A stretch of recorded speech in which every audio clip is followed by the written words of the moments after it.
stuff in your yard. You look like the rest of the neighborhood. I know, it's horrible. I hate it.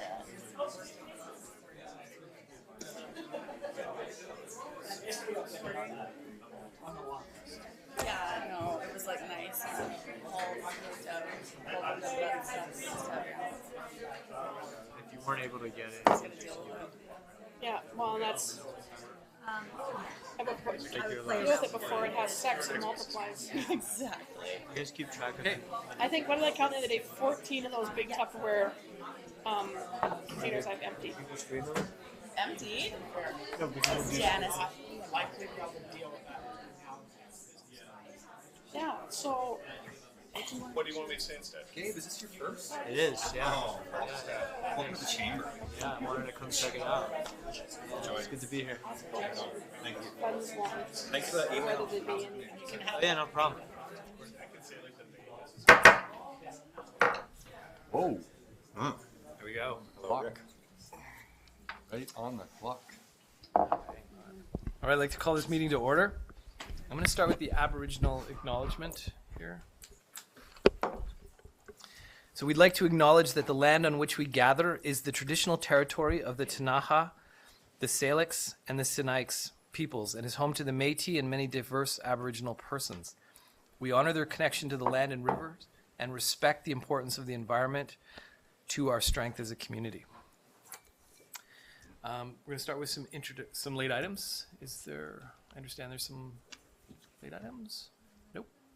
Okay. Sorry. How many members is going to be Councillor Page? Yeah, I just want to put on the Strong Towns. Yeah. Okay. Got that. Okay, I need a motion to adopt the agenda. All right, Brittany and Jesse. All in favor? Okay. Next item is the adoption of minutes of the previous meetings. That's the Committee of the Whole meetings from January 29th. Moved. Oh, did I get that? They're not there? On there. Okay. Okay. Fine. Did you receive those regularly? Did we? You do. This is decision making. Oh, no, they adopt those minutes. They do adopt the committee of the whole minutes. Okay. Okay, I moved it. Second. All right. Okay. So Councillor Morrison and Councillor Renwick, all in favor? Thank you. Next, we've got a request from, it's not from the Cyclone, but it's related to the Cyclone. I'm not sure who's actually it's from. So, Donna McDonald. oh, is it Donna? Donna's making the presentation? Ask Counselor. Is Donna here? No. Probably watching at home. Okay, Donna, if you're watching at home, we can't hear you. Speak louder. Okay. So we'll move on to the cultural presentation. Oh, Nope, sorry. hold on. You wanna? You wanna? No, there's recommendation. Oh, I'm sorry. So I see. We just have to accept the request. Okay, so I'm looking for a motion.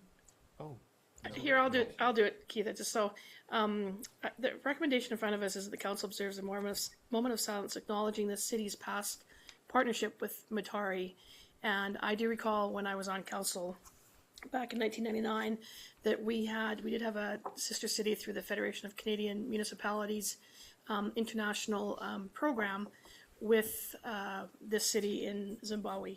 And we did at that time actually have an exchange of council, not councillors, because there was some concerns about safety actually that sort of came up at that point, because I was actually hoping to go on the exchange, but we did have city staff go, and there was an exchange back and forth with the city of Mutare. So given the disaster that has happened to them recently with the cyclone, I think it's only fitting that we should have a moment of silence. There was a number of deaths in regards to the cyclone that hit this area, so a moment of silence would be appropriate at this time. thank you, Councilor Morrison. We'll take that moment.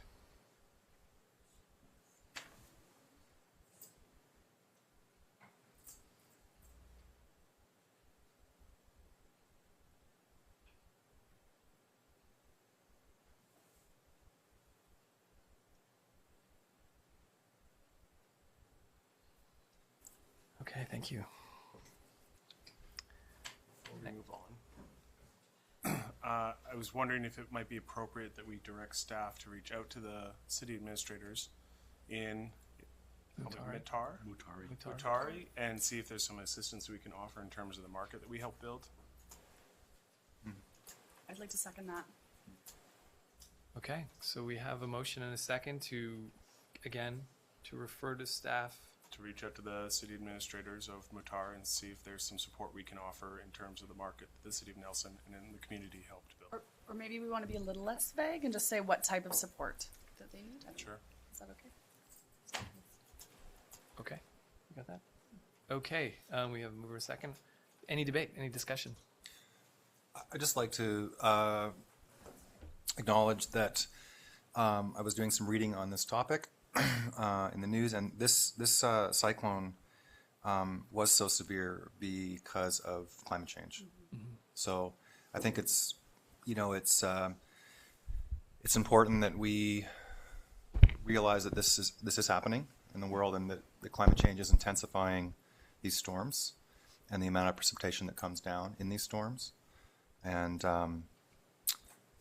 for us here, it's wildfire, and for them it was a cyclone. But we should be cognizant that this is happening and be aware of that as we move forward. Yeah. It's a time to pull together. Okay. Any other discussion? Okay. All in favor? Thank you. The next item is a presentation from the West Kootenay Regional Arts Council. Krista Patterson is here to introduce. So I'm Krista Patterson, Executive Director of the West Kootenay Regional Arts Council, as well as the Kootenay Cultural Alliance. In that role, I sit on the City of Nelson Cultural Development Committee. My other hats is I'm an instructor at Selkirk College in the Rotary program. So I'm pleased to bring some students to present some of the things that we've been working on. They're in the middle of the 10-month certificate program. So I'm here to introduce Marcia Tischler, Stephanie Lewyman, and Lily Roy. And they're just going to come up and tell you briefly about what they're doing and show you. Great, thanks. Thanks. Thank you.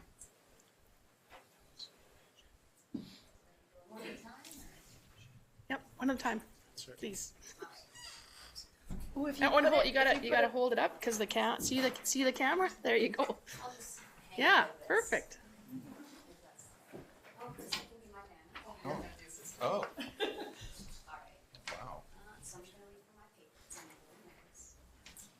My name is Marcia Tischler. I am from Grand Prairie, Alberta.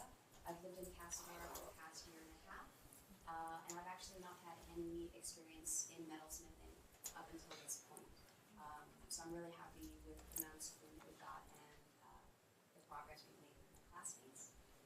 Considering like the first thing we made was cut holes in a piece of thing. That was the first project, and we've come a long way from that. So we've learned things like hollow construction, antics and plastic forming, gem setting. One thing personally for me that's really awesome is the business part that we've been learning about. So we're developing a 30-page business plan to set up a small studio. So that's with textiles and ceramics and jewelry. We're all doing that together. So for me personally, when I open my own business, I want to focus on environmental sustainability and humanitarian practices. My production lines will use recycled metals and lab-grown gems for all my commissions, and one of the kind pieces we compare my own gems and metals, just to, do good and not just do no harm. My work will be colored with natural patinas and constructed with a torch that runs on water. And after I get my diploma from Selkirk, I'd like to travel abroad and learn some techniques. My end goal is to make a name for myself and then teach. So, 30 years from now, I'd like to see myself running courses like the things I'm taking now, and being an active member of whatever community I live in. Thanks, Marcia. Thank you. Oh, they're beautiful. Beautiful.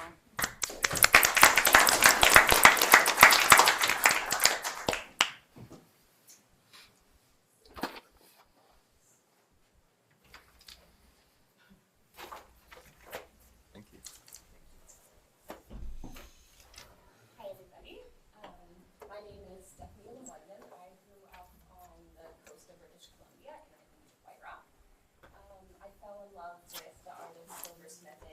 about 4 years ago, when I was traveling in India, I traveled to a place called Pushkar and a little workshop with a gentleman there for about a week, and just completely fell in love with the art form. It's so fascinating to me. And then fast forward to last year, I heard from my sister, who's also going to this school at Daybreak, a jewelry program. So with a few weeks left to apply, I applied and moved up here. It's been such an amazing experience. Just all the knowledge I've gained, all the hand skills I've gained, to be able to put all these ideas into something tangible is really quite profound. And just the school is such an amazing place to be. They really support us in, our unique voices and where we're going with our, for future plans and business, and not to mention, skill-wise and on a personal level, just really feel so much more confident and empowered, just to be an amazing experience. So, yeah, super grateful to be here. Nice. Thank you. Very nice. Thank you.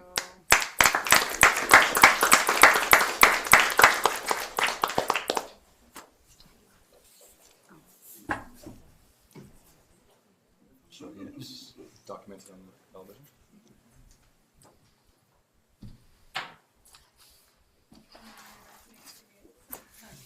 I've never done anything. I've been in counseling for about 12 years. I graduated high school here, and I've always been an artist. My family owns a store in Denver, and I've always sold my jewelry there. And I've been traveling for the last few years, and I came home and wanted to pursue my jewelry skills. So I decided to go to Kootenay, and it's been super awesome. It's taught me a lot about my professionalism and about having more sophisticated and just more out there, and it's been an amazing experience. Yeah, it's very nice. The teachers have been so helpful with guidance and instruction, and just been really blessed. And I'm excited to start my business. And Thank you.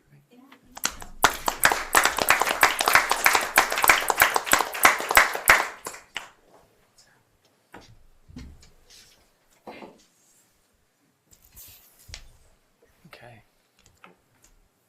Well, thank you guys. That stuff is really beautiful, I have to say. I cannot do anything like that. I have a I would love to.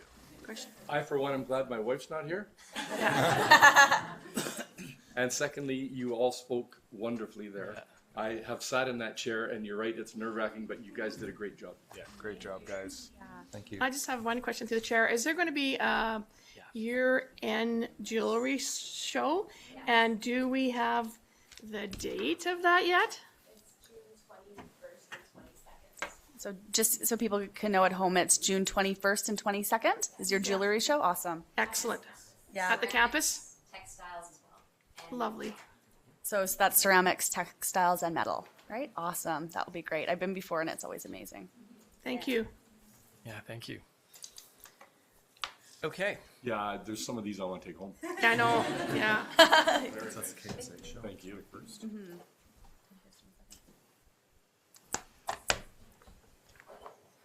We're going to move to the public participation portion of the meeting today. We can take any questions or comments from the public. Brendan, Yep, come on up. You have to read the, you have to read it. Oh, right. it's in Oh, your, hold on. The door. it's in the drawer. Drawer. In the drawer. Thank you. Wait, hold on a second. I'm supposed to read something. Give me a sec. Yeah. Read you the rules. Okay, City Council welcomes comments from the public on issues it is dealing with or on other issues of interest to the public. Before speaking, please identify yourself, stating your name and place of residence and the issue you are bringing forward. Please limit your questions and/or comments to a maximum of 5 minutes. Council will not make any decisions at this meeting about the issue you raise, but may refer the item to staff for follow-up. Topics raised in this session should be of broad public interest. Complaints of a personal nature will be dealt with by staff through the city's established complaint process. Thank you for taking the time to participate in this City Council meeting. And just through the chair, I'm getting notes from the internet. If you, yeah, speak right into the mic. Yeah, okay, there, you see, is it going? Is that fine? Yep. Yeah, we're good? I'm just waiting to see if we can hear. It might look a little off. Okay, well, I'm good to go. Okay, my name is Brenton Ravey. I live at 512 Hendrick Street in downtown Nelson. No surprise to a few of you, but I'm here to broach a topic concerning cannabis. But I thought for the sake of drama, I would just start by saying, I'm coming out of the closet. I'm finished living in shadows, being marginalized, being assumed by the authorities that I have to practice what I practice out of public sight in order to make it okay. As long as I don't identify myself as such, it's okay. As long as I don't appear in public, holding hands, doing other things that might offend other people, it's okay. Back in the 1980s in downtown Toronto, where I grew up, there was a huge community of people. They were gay. It was okay for them to be gay, as long as they weren't gay in public.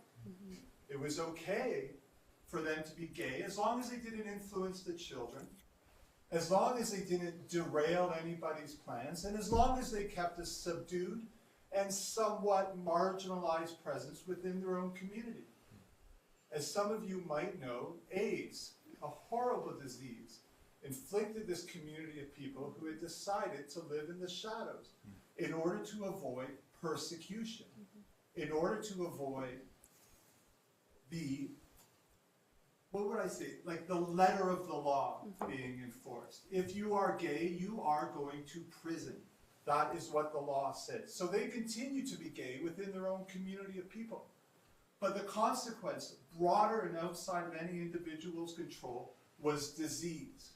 It was not only disease, it was the expression of love and of compassion and of real true Canadian values in a subdued way, in a way that it was not able to share with other people. And it had direct consequences. How do I get to cannabis? The AIDS patients in Toronto, dying, looked to cannabis as a means to alleviate medical symptoms associated not only with their condition, but with other medications used to help them stay alive. And it was okay, as long as they did this out of the public eye, as long as they didn't tell anybody, and as long as they didn't make a big deal about it. The consequences affected me personally in the death of people I know who died in a way that they didn't need to die, all alone and unable to express who they truly were. Here in Nelson, we have a very progressive society, a very progressive staff, and a very progressive city council. So I'm not here to hurry you along with a bylaw. I'm not here to demonstrate to you what my personal business might or might not be. I am here to point out one section of the Cannabis Control Regulations, the BC Act, that says, Section 37, a person must not market, advertise, or promote any place as a place to consume cannabis or to spend time after consuming cannabis. It's okay in the bathhouse. It's okay in the alleyway. It's okay in your own apartment or home. Just don't let anybody know. The city of Nelson at one point had considered designating areas as okay for consumption, permissible for consumption. Didn't make it into the zoning bylaws. But what I couldn't help but notice is that they included a brown site, a site of a demolished building, and down by the railroad tracks. Ring a bell? It did to me. My actions and my moving of my own business ideas forward with the city comes at a cost. It comes at me coming out of the closet to explain and to hopefully demonstrate that we are not people to be feared, that you don't have to worry about us, that we're not normal 1 minute and then gay the next. I'm not high 1 minute and then not high the next. It's just my life. The city has a progressive attitude, so I'm going to ask you as councillors, as we move forward into the next year, and as we realize that some of the early predictions on people who were not in support of generally loose regulations around cannabis realize that their worst nightmares didn't come true. It's not an explosion of gay, it's not an explosion of cannabis potheads. It's just everyday life. My concern is around the consumption areas of cannabis, not the business. I'm not motivated by money, I'm motivated by human rights. My business proposal in particular is to not sell cannabis. 0 sales. I believe that gives me a level of integrity that's missing from some of the conversation. So, yeah, lots more to say. I'm going to leave it at that. And thank you all for giving me this opportunity to speak. Cheers. Thanks so much.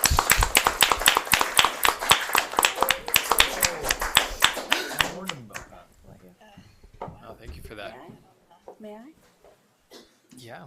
Yeah, Brenton, I just wanted to thank you for that. I think that that's really important. I know there's still a lot of fear around it, and there's also people in the community that are fearful that they won't be able to continue to provide for their families because their options are being taken away from them. So I really appreciate that. And yeah, I think that we do need to start to understand as a community that cannabis it's not actually something to be afraid of, but it's something that is a medicine and it's a very powerful plant. And I really, I just appreciate everything you said today, and you're bang on. Lots of fun too, Brittany.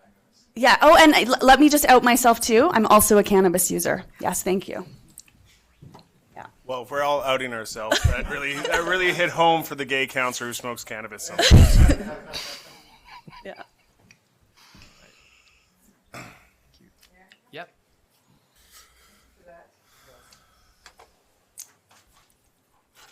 Hi, everybody. Can everybody hear me okay? Is this my phone? Right in the mic. Yeah, we can Yeah, hear you. like People really at home might close. not be able to hear you. Okay, hello, my name is Anna Bunchu. I live here in Nelson at 108 Douglas, and I am here as well to speak about cannabis.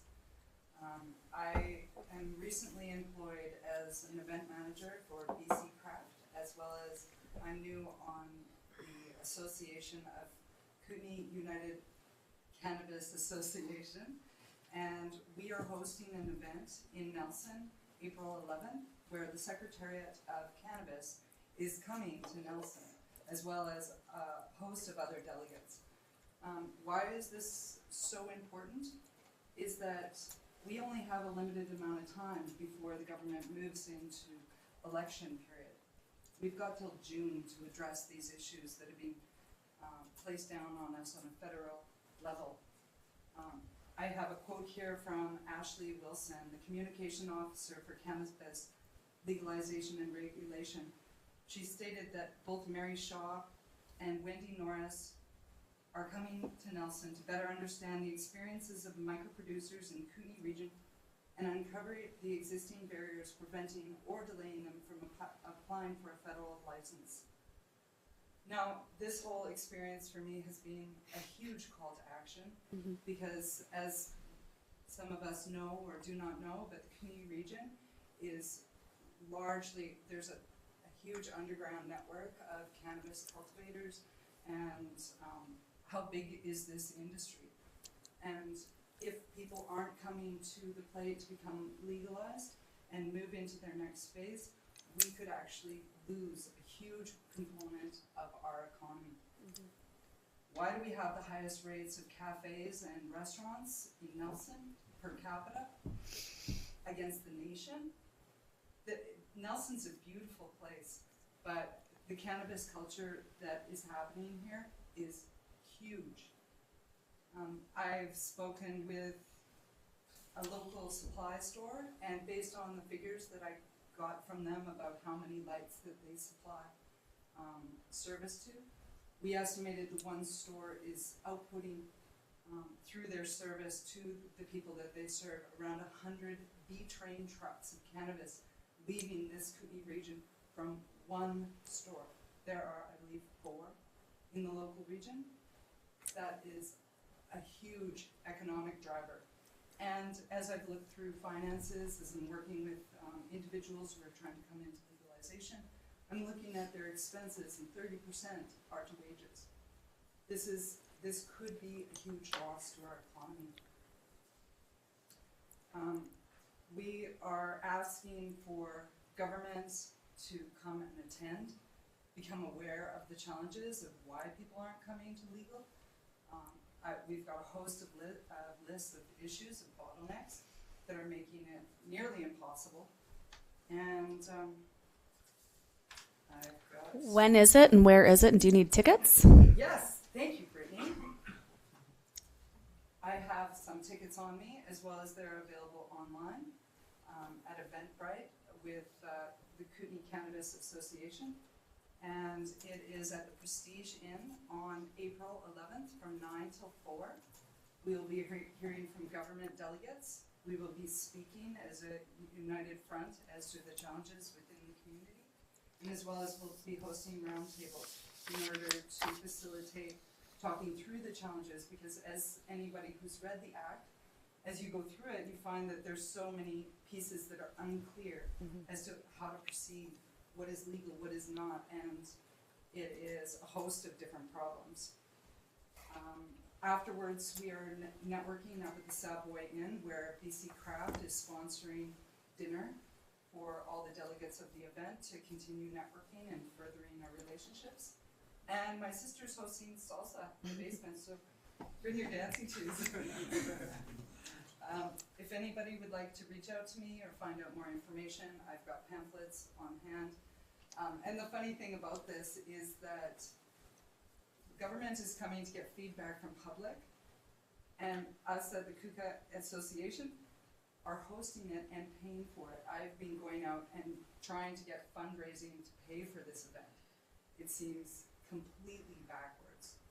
So, but like everything that's rolled out within the Cannabis Act, it's not that far from what's been happening. So I'd like to invite you all to please participate. Thank you. Thanks, Anna. Can I ask you some questions? Thanks, Anna. Do you have time? Yeah. Okay. So through the chair, just to kind of fill it out a little more. I grew up in the Slocan Valley in the 1970s. I know cannabis was a huge part of the scene in the 70s and on throughout the 80s and 90s and now. It's a big part of this community. And I'm just wondering if you can kind of fill that out a little more of like that economic impact. I don't know if I know it's very hard to define, but it's, you know, I think knowing some real hard data and numbers on what we're talking about in terms of economic impact would be important moving forward.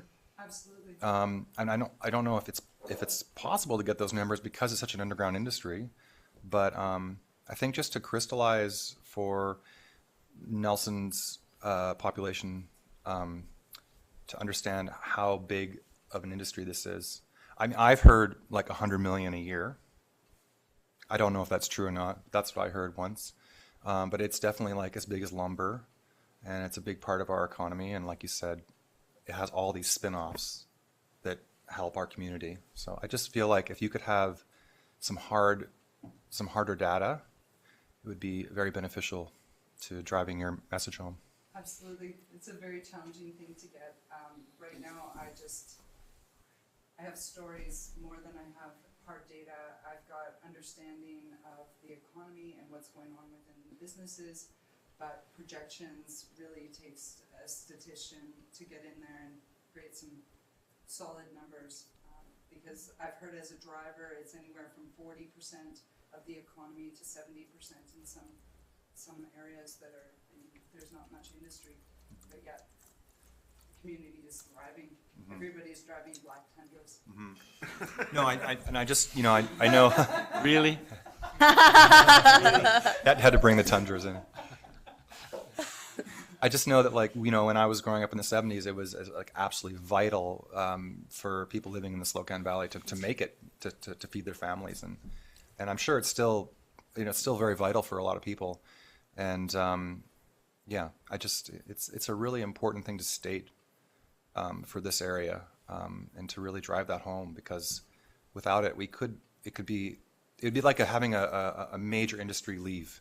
And like, that's happened in Nelson when the lumber mill shut down here or DTUC closed. I mean, those were major industries and had a massive effect on this town. So just kind of, filling that out, fleshing that out more, I think would be good. Absolutely. But that's part of the reason we're hosting this event, to try and find funding, to create a review and to take a look at what's happening in our economy currently. Trying to create some advocacy and amnesty, and a task force is our hope, as well as address some of the specifics within the Act. And with all those things together, we can really show what this industry is right under our noses. All right. Thanks, Anna. Thank you. Thanks, Anna.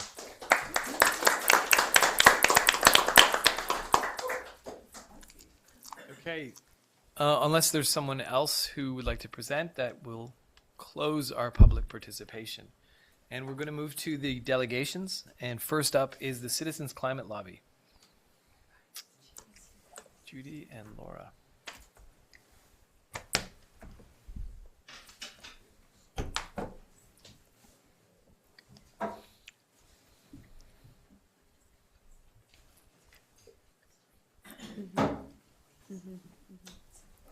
Okay, hi there. The sound okay? My name is Laura Sachs, and I'm here with Judy O'Leary. We're with Citizens Climate Lobby. We're a nonpartisan nonprofit group focused on creating the political will for a livable planet. And this letter that we're going to talk about has been initiated by the Nelson West Kootenay chapter of CCL, which Judy and I co-lead.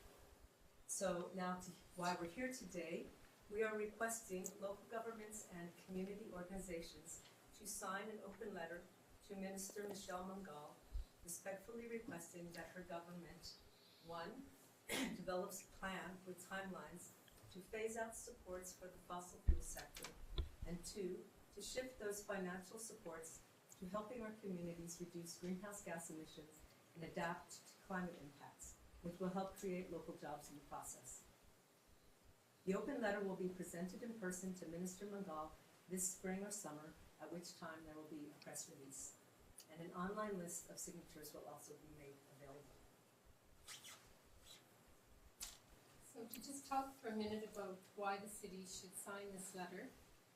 First, as we've mentioned in our background here, signing the letter will not impose any staff costs or any staff time. We feel that the letter will draw attention to the financial pressures on municipalities from climate change, and you're all really well aware of those. If Minister Mungal accepts this request, we would hope that additional financial aid could be provided to our community. By joining together with other local governments and community associations and organizations in our area, we hope we'll increase our influence by working together.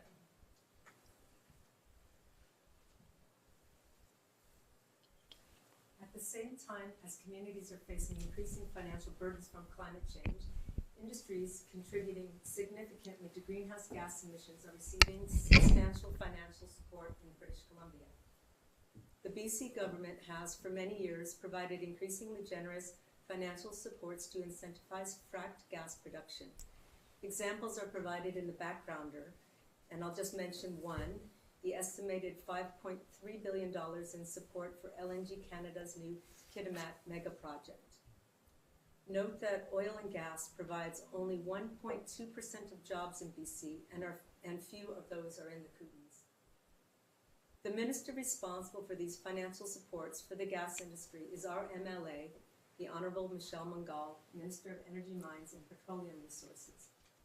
Minister Mungal is responsible for both financial support and regulation of the fracked gas industry, as well as clean energy programs which have the potential to significantly benefit our community.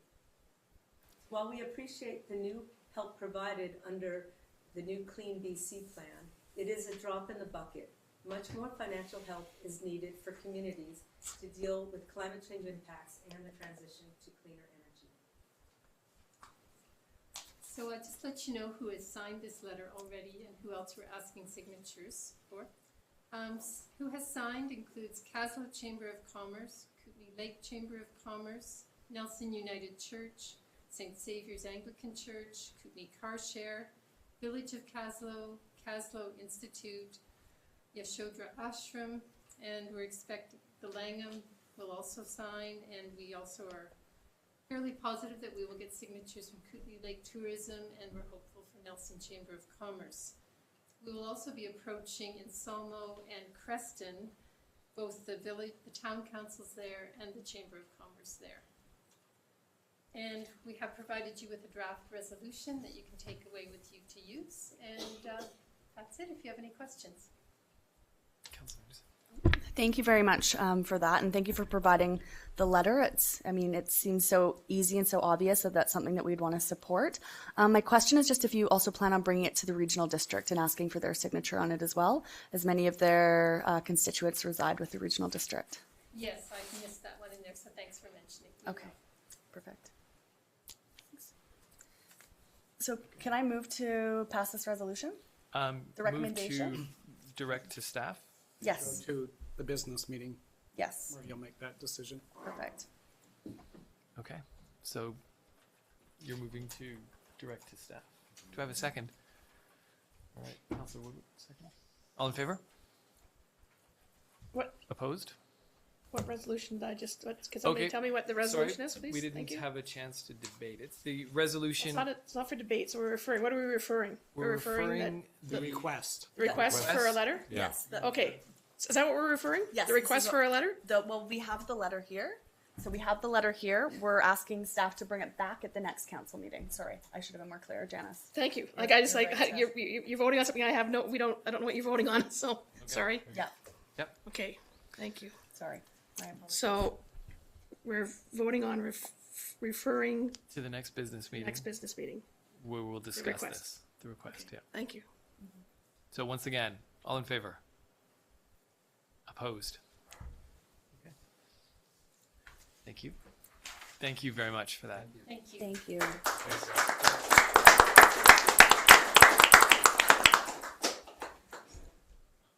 The next delegation we have is the West Kootenay EcoSociety. I think Montana's here. Yep. Hi, Montana. So, thank you for having me. It's very nice to see all of you, and it's nice to have a night out. I have a little one at home, so this is a big night out for me. My name is Montana Burgess. I'm the Executive Director at the West Kootenay EcoSociety. I'm here today to talk to you about the Nelson Markets, and I'm going to try not to look at myself on the screen because that's very awkward. I first visited the Nelson Market in 2013. It was the first summer I lived here, and I walked down Baker Street at the downtown Wednesday market with my aunt and my cousin, and we got lunch. And I was like, wow, I didn't know this existed. This is so great, I moved here. I also had no idea it was run by the EcoSociety. I thought it was run by the city of Nelson. So that's something we'll talk about today.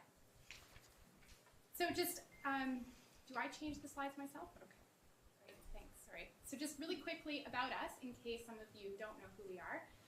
It's our 25th anniversary this year. We've been around, based out of Nelson since '94, and our mission is that we're a community-driven organization, and we work together to bring local residents to protect the natural environment while building just, equitable, healthy, and livable communities across the region.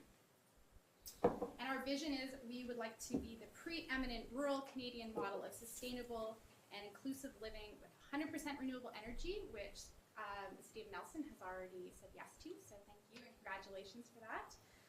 Where local food is affordable and accessible, and the region's ecosystems are thriving and protected, and vulnerable people are part of the decision-making process. So a big vision, but I think it's a worthy cause to work towards.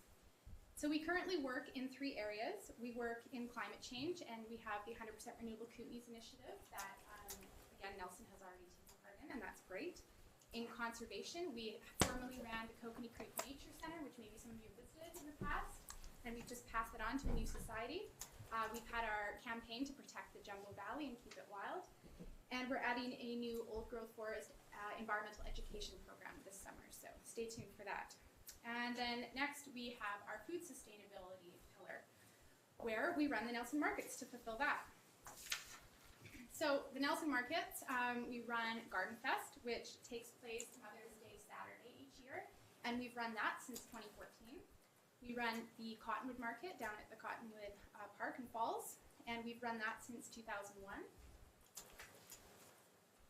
We run the Downtown Market, and that takes place June to September every year on Wednesdays, and we've run that since 2009.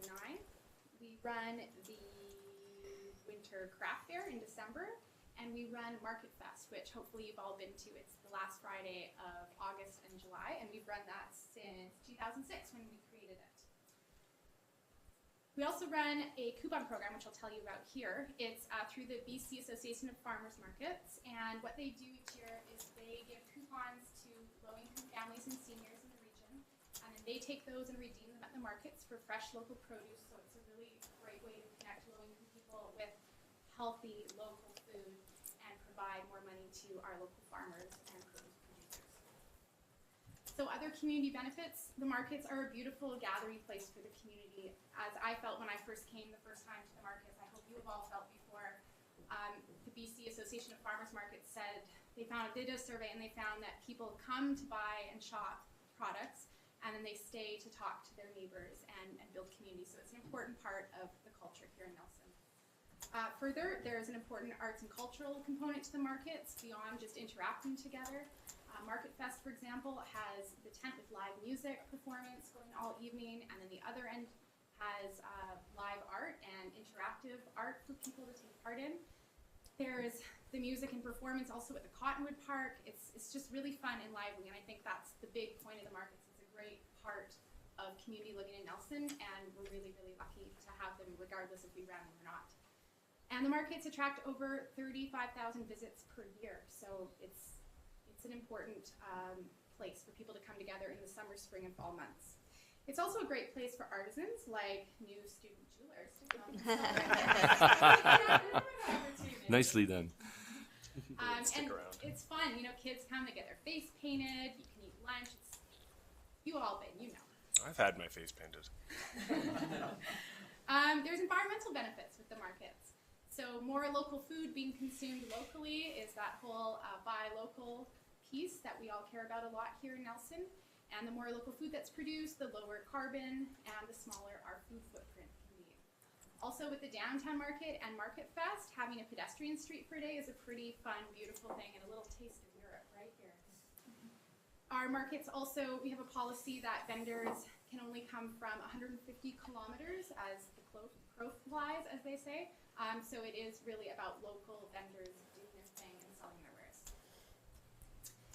Economic benefits.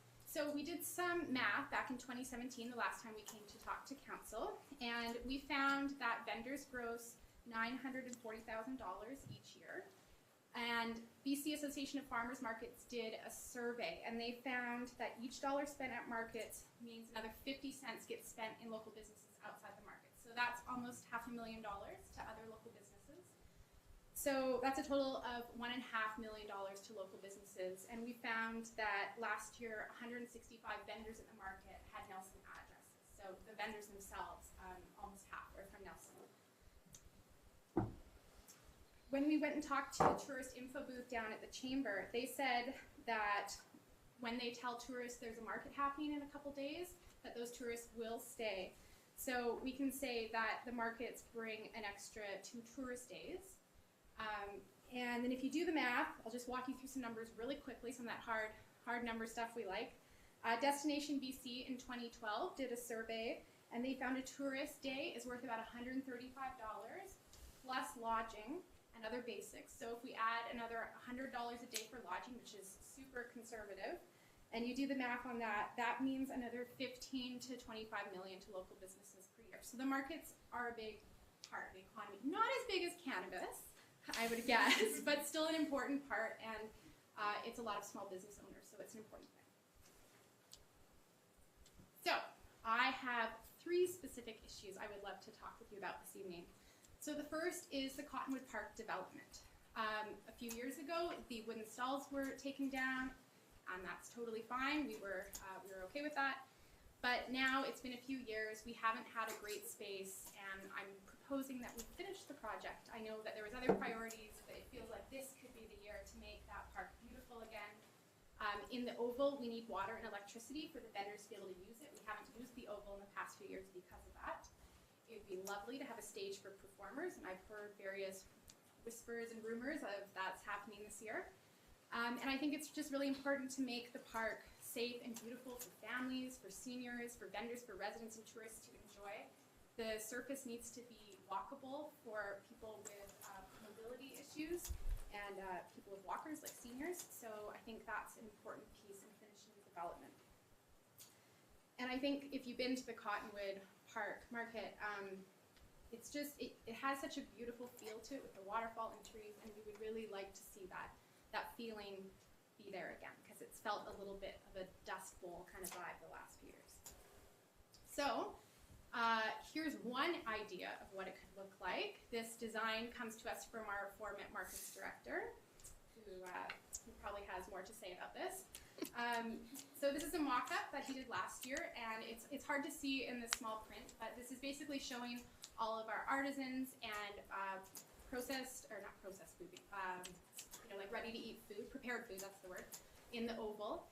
And then around the parking lot is the line of produce vendors. So you park if you drive there, and you enter the market, buy your produce, walk in, go get your lunch and coffee, check out some artists' products, get some of that jewelry for your wife, walk over to the stage, enjoy some music, walk over to the waterfall, cool down, and then walk back out. So it's a very pleasant design, and I quite like it. So the next piece, the downtown market. Before last year, the downtown market was on the 400 block of Baker Street. This is my really weak attempt at Photoshop-ish, so apologies for the map, but I think it more or less paints the picture.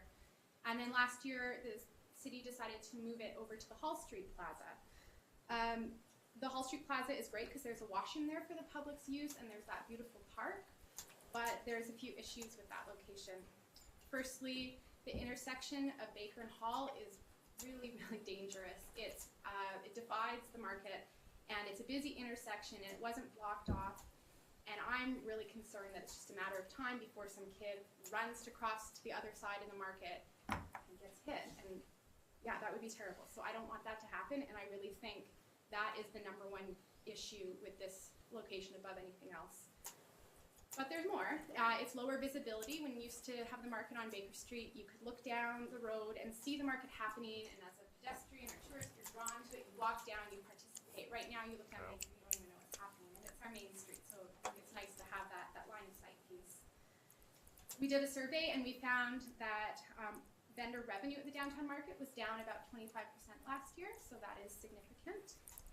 And the market has that broken up feeling now, so it feels less cohesive, it feels weird, and it's frankly a bit of a different cultural experience. It doesn't have that kind of casual, relaxed, busy feeling. It's more spread out and emptier, and feels a bit dangerous having those cars drive through. So it feels like people were more squeezed in around a busy intersection than having people be the priority. So my proposal is that the market, if the city feels like it's important to continue to have the market on the Hall Street Plaza, which I can see some good reasons to do that, like having access to the washrooms, I propose that it gets wrapped around on Hall Street, down Baker, down to Josephine, so on the 600 block. And that intersection isn't blocked off, but there's a barrier put up, like a sawhorse, that's what they're called, right? And so the traffic can still turn from Baker to Hall, and then vice versa from Hall to Baker. But people can walk by on the corner in front of sidewinders and a little bit out to the street if they need, but really keep that barrier there, have the traffic be the side, but not have people actually crossing traffic to access the other part of the market. However, the other option would be, if the city doesn't feel attached to having the market on Hall Street Plaza, moving it back over to the 400 block of Baker. 400 block of Baker. That was a very vibrant location and a lot of fun, and I had a couple businesses actually ask me when it's coming back because they miss it, and it was good for their business on that street. So my third talking point or request for the evening is to have some support from the city. So the markets are a high financial risk for EcoSociety, especially Market Fest. In that financial statement you have included at the back of our presentation, we rely on getting $7,500 every year at the Market Fest from shaking the can by our very loyal volunteers doing this not super fun job.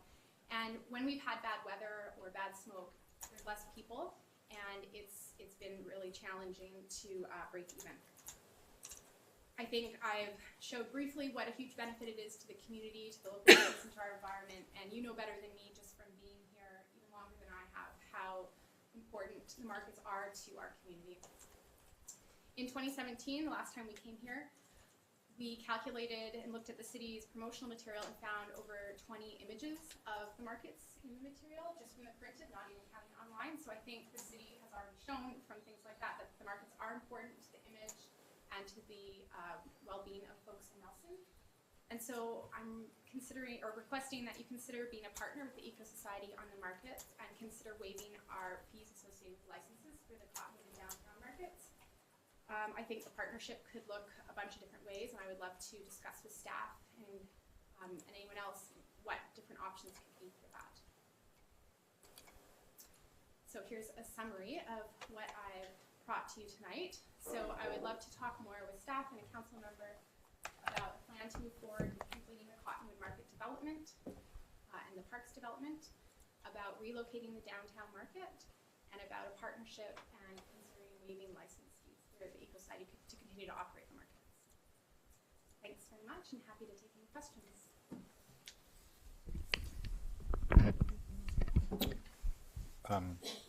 May I?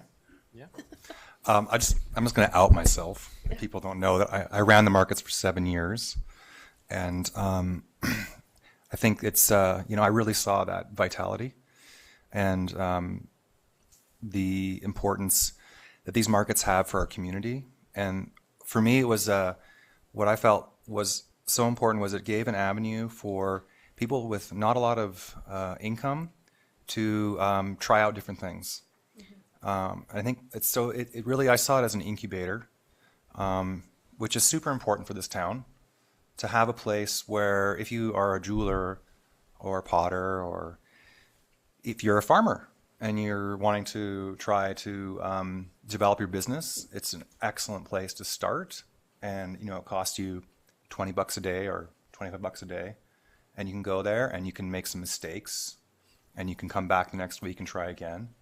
And I just think it's, on an economic point of view, it's a really important place to keep vital and strong because of that and how it helps our town. I saw many, many marketeers come in, work their product for a couple of years, and then go on to increase their business and develop into a much larger business. So just on that aspect, I think it's an important component and should be supported. And I also want to just add to the safety issue of the Hall Street. And I super appreciated the amenities that were put in by the city last year doing the downtown market. And they were well used, and people commented a lot about having the electricity, the water, the bathroom. But the traffic trundling through the market was pretty terrifying for me. And I just, and Chief McCharles came down and was also quite worried and made me get, I think I had something like 30 barriers of the pylons spread out all over the market, trying to warn people. I'd made signs and A-frame signs and, trying to give people a heads up. But it is what worries me as a child not paying attention and somebody getting hit there. So I just also really want to state that it was very nerve-wracking for me as a manager in that. But I also really want to state that it was very, very appreciative of the city for the amenities that were built in. So just those points. Thank you very much. Thank you. Councillor Page. Yeah, through the chair. Montana, when I maybe help me with a few of the different ways you've thought about reconfiguring this. When I look at this corner and have seen that same kind of thing happen, I'm wondering if it makes more sense to do it as a cross, to block off the intersection, have the market bleed a little bit towards Lordco and the co-op, have the market bleed down to that alley, but no further, and do the same thing down on Josephine. So you're more of an equalized cross centering out from the intersection as opposed to. I can answer that.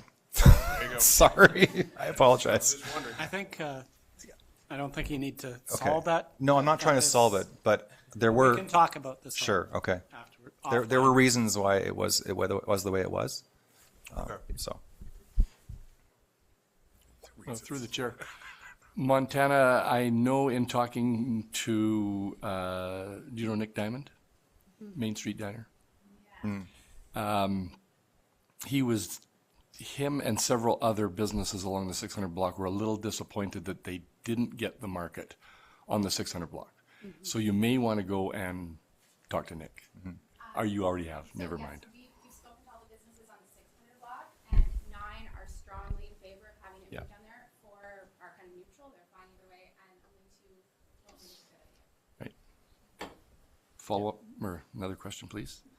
Just as I'm just looking at your financial.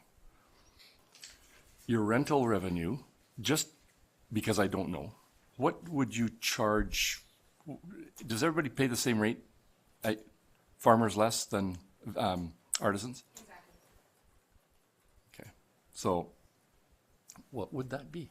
The rates, they do vary by market. I don't have the exact numbers in front of me, but I believe they're somewhere between like $20 and $30 depending on the type of vendor, depending on the market. Okay. So they're very reasonable. We haven't increased them like significantly in order to make it a place that's accessible for Right. people that really need it. And that's the same rate, whether it be the Friday night market or the, it's different. No, we've got different rates. Market Fest is definitely the premium event. Right. Because of just the number of people that come, so we do charge more for that. And there isn't farmers at that because Right. the idea is people probably don't want to buy produce Right. late at night. Right, but you charge the same on Baker Street as you do at Cottonwood Falls? No, I believe they're slightly different, but only by a couple of dollars. Okay. Yeah. Okay. Good, thank you. Yeah, thank you so much for this. So can I make a recommendation that we refer this back to staff, specifically the 3 points that the EcoSociety is requesting in their letter? Is that clear enough? Is that clear? Second? Mr. Page? Discussion? Oh, no, we're not doing No. discussion. No discussion. All in favor? Okay. Thanks, Montana. Thanks, Montana. Thanks, Montana. Thanks, Montana.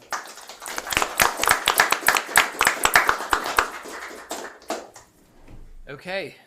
Next up, we have the Rotary Club of Nelson here to present on Rosemont Park.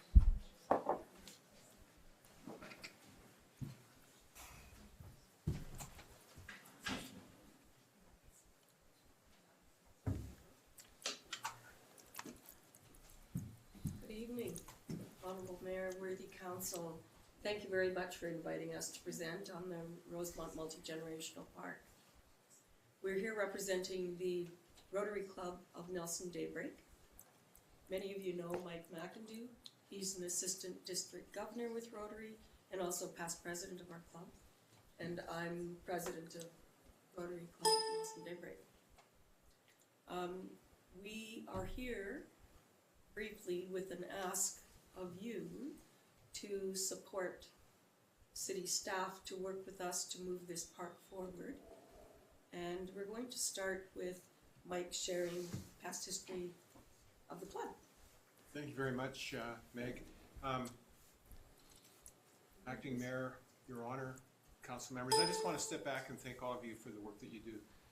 As I sit here and I look at the asks that are being made, it just blows me away.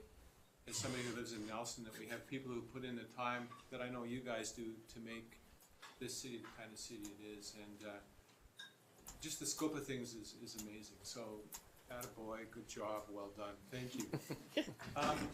Because Janice is the only person, I think, that was, well, other than Kevin, that was at the table when we began this journey back almost 10 years ago. Rotary got together, and I'm going to give you a quick history lesson. I'll be really quick. And I know Brittany's eyes are rolling because she knows I'm a history teacher. About 15 years ago, we realized that the kids, there was a whole section of kids in this community that are being shortchanged. The hockey kids had the hockey parents. The soccer kids had the soccer parents. And it went on and on. The swim club kids, and I was a swim club parent who advocated for those kids. There was nobody advocating for the skate park kids. And they got bumped and moved and shortchanged over and over again. And it was the Rotary Club that said, we're going to come and be your advocates. And the result of that advocacy was a state-of-the-art, world-class skateboard park here for our kids in Nelson. And what really surprised us, it wasn't just the kids. That all-wheels park is multi-generational. I've seen guys older than me up there skateboarding with their grandsons, and that is really cool. We got that going, and because of who Rotary is, we were able to get the money and stuff to help the city and build that park and bring it to fruition. We followed that up and we said, let's go with that other piece of blank land and do something for the other end. And we started thinking about senior citizens and an all ages park. And we thought, how cool would it be if that park could look after little kids that were too little to be in the skate park, and old kids like me who are living in the Jubilee Manor there next door and watching all of this activity. And that's really where this park came from. The city got behind us in 2016. They verbally committed $82,000 towards that. And that sort of fell by the wayside as different priorities came up for council. We totally understand that. In January of 2017, the council of the day gave us our walking papers. They said, if you want this to happen, here's what you have to do. You've got to go out, you've got to do a community consultation, you've got to do a public survey, and you've got to come back with the results showing that the community is indeed behind that. That's what the council of Nelson asked us to do, and that's what we did, and Meg is going to talk about that process. So we worked very closely with Craig Stanley and Chris Gainham through the process of the survey. So 2 community surveys were completed, one on paper and one online. And there were nearly 200 respondents representing 500 citizens. And 46% of the respondents were in the adult category.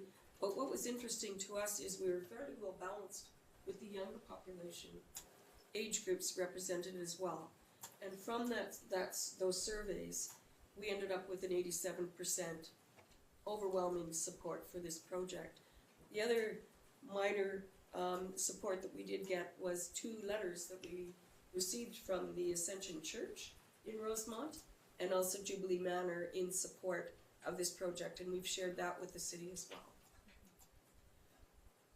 With the survey results, I was really pleased to see that 51% of the respondents came from Rosemont itself. So we heard loud and clear from that community area that they were in support of this project. I also was really pleased to see that 51% have been using this park at least weekly already, and in the future 56% are saying they would be using the park at least weekly. So I felt, and I'm speaking but speaking with Craig as well, we felt this was a really strong representation of the community support for this project. Through the survey as well, the priorities were ranked, and the first priority was a natural playground, then park benches and picnic areas, as you see. Spray Park was 4th, with wheelchair accessible paved pathways. Conventional playground was 6th priority, as opposed to the first priority for a natural playground. Green space, accessible swings and features, of course, are for those who would need those specialty items in a playground and could easily be part of the natural playground as well. And last but not least, a gazebo. At that park also already, there exists a washroom and as Mike was saying, the other amenities that are there already. So we're seeing the very strong support. We've gone through the process with the city staff that you've asked us to do. and Mike will speak to our plans to move forward. So over this, we're looking at a stage project. You can see what it's going to look like. We're looking at trying to get the playgrounds done in stage 1, the walkways in stage 2, and the spray park over a number of different years. Should we go and have a look at what it looks like? Absolutely. So there's the proposed rendition. Now, if you look at this, the Jubilee Manor is right. It's where that green Rosemont multi-generational park is, and that was where this whole thing came from, was to give those people some access to this beautiful. That's just a bare hunk of land right now. Again, this is a proposed rendition, but with a walker-friendly, wheelchair-friendly pathway around it, playgrounds, spray park. It's pretty straightforward. I want to bring you back very quickly to this picture, because we took this picture, and take note that there's an elderly person in a wheelchair on a humpy grassy lawn area, sitting and watching. So this use of this park is already being used by those who are multi-generational, but it's a bit of a challenge for someone with limited accessibility, physical-wise, now I've done it, haven't I? To be able to use the park as it is right now. So our ask at this time is to get the go-ahead. We're going to be the people that are going after the funds. That's what Rotary does, and they do it better than anybody, because they have a track record of getting things done. When John was the mayor, he got a phone call from Minister Bill Bennett, who was in charge of the gaming funds, and said, "Does Rotary really behind this skate park?" And John said, "They are." And he said, "Well, I'll give you the money because Rotary will get it done." That's what we bring to the table. What we need from the city is say, yeah, we're your partner, we're going to do this. You're going to own it. You're going to manage it. Kevin and his offices are going to be the people that bring the expertise and all of that to it. We'll be the ones that are the cheerleaders and going out and getting the money for you. That's what we're asking for. Awesome. Last little piece is this morning, Mike and I met with Walmart manager to receive a check for $1,000 towards his program from their community grants program. We've also received a check for $2,000 for home hardware in this project. So we're already receiving funds. And the last thing the manager of Walmart said is, please put this in again, Yes. because we want to support this. Awesome. Nice. Thank you. May I ask a question? So we recently had a group come in that wanted a disc golf course on that park space. Have they spoken with you? It was just in early conversation. Okay, excellent. I just wanted to make sure that you guys had connected. That's fantastic. Yeah, don't thank think you. they overlap. They want to be in the forest. Yeah, These guys wanna be- but just that if it's, it's good that people are connecting. Thank you so much. Yeah. I was wondering if you could speak a little bit more about the natural playground concept. I've been doing some reading on adventure playgrounds. I'm wondering how much those overlap or interact or not at all.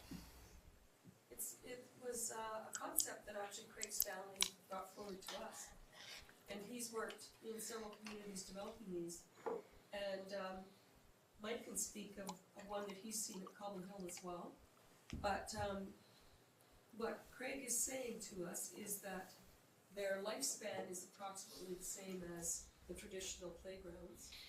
But in a natural, forested and natural, close to nature area like Rosemont, it seems to be natural progression to choose logs, upside down trees, which Mike was describing, where all of the roots were the climbing equipment for the kids. And so we put that forward as a concept. And saw loud and clear that the community felt that was really worth pursuing. The best example of one is the one that the parents put in at South Nelson Elementary School. And my kitchen window overlooks it. And it's used all the time. I'm amazed at how well received that you don't know what they look like, go and look at it. But most importantly, go and look at it when there's 100 kids playing on it. Well, in my You want to follow? My follow-up comment would simply be like, when you look at the adventure playgrounds, there's square hay bales. They'll permit people with logs, and they'll permit tools in there so you can make forts and tear them back down. And the concept in the child psychology arena is that you provide kids with something to step up to, and they will step up to it. And it requires the same amount of supervision, but it gives them a lot more skill building to do than a little slide and a little place to stand on top of something. Mm-hmm. Mm-hmm. Councillor Morrison. Hi, I just have a couple of questions, and I have to, of course, declare my bias. I am a Rotarian. I don't belong to the Daybreak Club, but I am a Rotarian, and sometimes we actually do get together and try to fundraise for a common cause. I do have a couple of questions. One is more of a comment, and one is, this area used to be and sometimes is still referred to as the Art Gibbons Park, in recognition of a person that lived in Nelson and was very involved actually with Kiwanis Club, of which we still have the Kiwanis Seniors home, but basically this club has gone the way of many service clubs in our area. And I'm hoping that there'll still be some acknowledgement of his name in regards to the park. So that's just a out there thing. The other one is, and my fellow councillors around the table aren't even going to believe I'm going to make this comment, and that is, and I see it's on the last of the things to get developed, and that's the spray park. And we have a spray park in Nelson, and it's well used. I mean, so we could probably do with another one, and Rosemont is on the other side of the highway. But in these times of adverse weather and things, we have actually had to, in the middle of summer, when you want nobody goes to the spray park in the winter, we actually have turned the spray park off at Lions Park due to water shortages and water restrictions. So in terms of, and I would imagine that would probably be one of the most capital intensive parts of this, because you got to do plumbing and water lines and sanitation or whatever has to go on with building. I don't know how to build a spray park, but I imagine it's more complicated than a free-formed playground. So I'm glad it's lower down the priority list, and I hope you have sort of in your mind of something that you might do with that area if that didn't come to fruition. Because you've got it so far out, we might be able to see what the effects are in terms of ongoing water shortages and issues that happen in the middle of summer. And my last thing is, and I have to say this because I have to put my regional director, City of Council Nelson hat on, and that is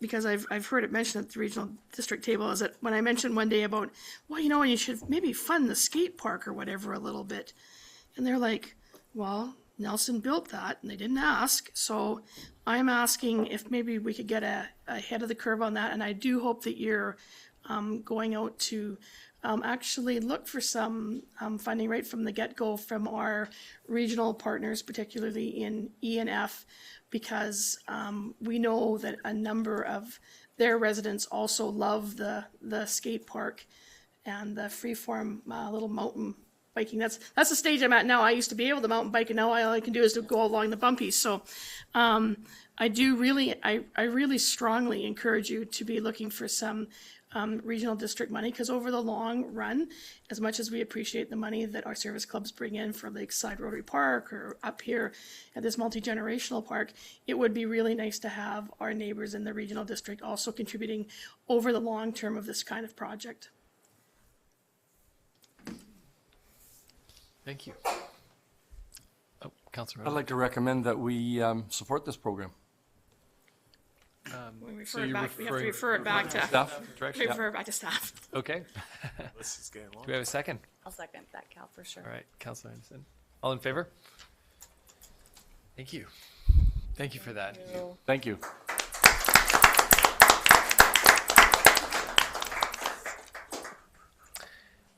Next up, we have Backyard Hens.